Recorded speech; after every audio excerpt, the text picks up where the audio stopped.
بسم اللہ الرحمن الرحیم۔ محمود غزنوی کے والد سبکتگین کی قبر کی جب ہم نے زیارت کی، اس کے بعد ہم بہلول صاحب جو بہلول دانا کے نام سے معروف تھے ان کی قبر پر ہم پہنچے۔ ایک بہلول جس کا تذکرہ کافی کتابوں میں آتا ہے اور وہ ایک ابدال گزرے تھے، مختلف واقعات اس کے مشہور ہیں۔ ایک قول کے مطابق تاریخی روایت یہ ہے کہ بہلول دانا کی قبر عراق میں ہے، جس کی حکمت کے واقعات جو کتابوں میں ہم پڑھتے ہیں یا ہم نے سنتے چلے آ رہے ہیں، جو ہارون رشید زمانے میں ان کے رشتے میں بھی کچھ لگتے تھے ہارون رشید کے، اس زمانے کے ایک بہت بڑے ابدال تھے، لیکن یہ قبر بھی بہلول دانا کے قبر سے معروف تھا۔ اب یہ واللہ عالم کہ وہ وہی بہلول دانا تھے جس کے بارے میں کہا جاتا ہے، لیکن اس کے بارے میں صحیح روایت یہی ہے کہ اس کی قبر عراق میں ہے۔ لیکن یہ کون تھے بہلول دانا، اس کی زیادہ تاریخ وہاں پہ لکھی ہوئی بھی نہیں تھی، صرف اتنا لکھا تھا کہ بہلول دانا کی قبر ہے۔ یہ قبر بھی غزنی کے ہی شہر میں موجود تھی۔ اور بہلول دانا کی جب ہم نے قبر کی زیارت کی، پھر اس کے بعد ہم ایک جگہ گئے جہاں پہ ایک وقت میں نبی صلی اللہ علیہ وسلم کا منہ مبارک یعنی کہ اس کا بال وہاں پہ رکھا ہوا تھا۔ ایک چھوٹا سا باکس تھا، اس کے اوپر جو وہ سبز کپڑا ڈالا ہوا تھا، نظر تو نہیں آ رہا تھا، لیکن ہمارے ساتھ جو ہمارے رہبر تھے انہوں نے کہا کہ میں نے اپنی آنکھوں سے اس کو دیکھا ہے، اور یہاں پہ نبی صلی اللہ علیہ وسلم کا ایک بال مبارک تھا، لوگ اس کی زیارت کرنے کے لیے آتے تھے، لیکن یہاں پہ دھماکہ ہوا اور اس دھماکے کے بعد اس کو اڑایا گیا یا کسی نے دہشت گردی کے ذریعے سے واقعہ وہاں پہ ہوا، اور اس دھماکے کے بعد پھر اس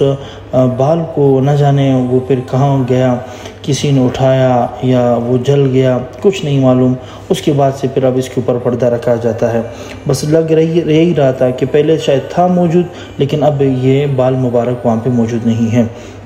وہاں پہ ہم گئے اور اس کے بعد جو پھر حکیم سنائی ایک بہت بڑے حکیم اور ایک صوفی شاعر گزرے تھے،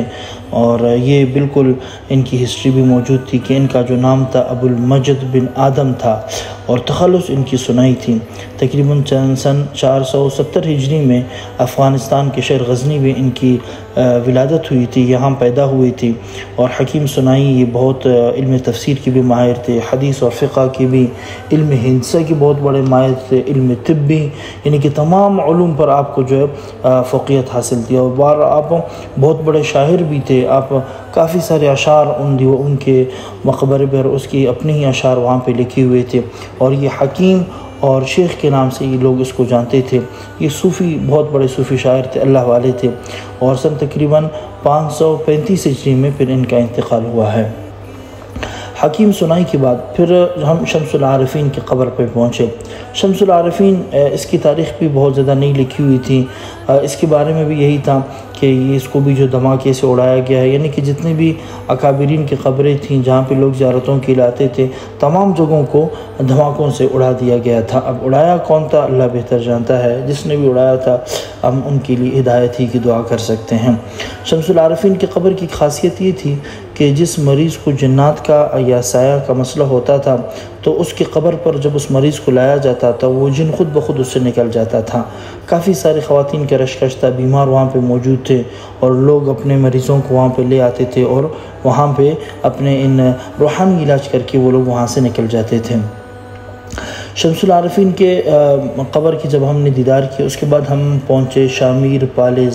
پالیزوان تھا یا پالیزدان اس کا نام تھا، اس کی قبر پہ ہم روزے پہ ہم پہنچے،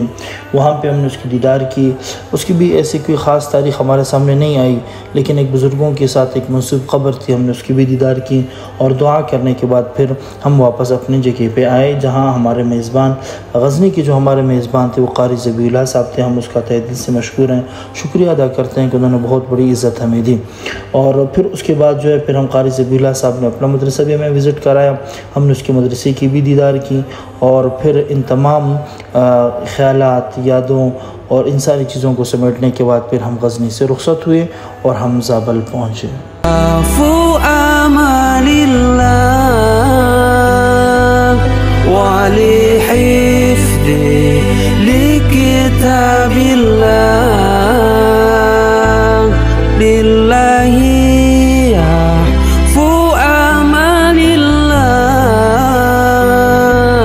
وعلي